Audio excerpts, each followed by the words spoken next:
Hello everyone.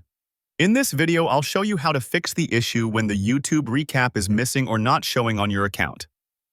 So, let's get started. First, make sure your YouTube app is updated.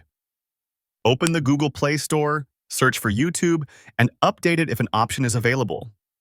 If there's no update button, your app is already up to date. Next, open Settings on your phone. Go to Apps, then Manage Apps and search for YouTube, and open it.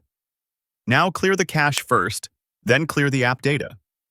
This refreshes the app and often brings back missing features like the recap. After that, make sure camera, photos, and videos, microphone, and notifications are allowed. Now, reopen the YouTube app. Tap your profile icon. Your YouTube recap should appear again. And that's it. This is how you fix the YouTube recap not showing issue.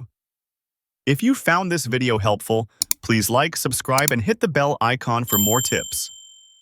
Thanks for watching.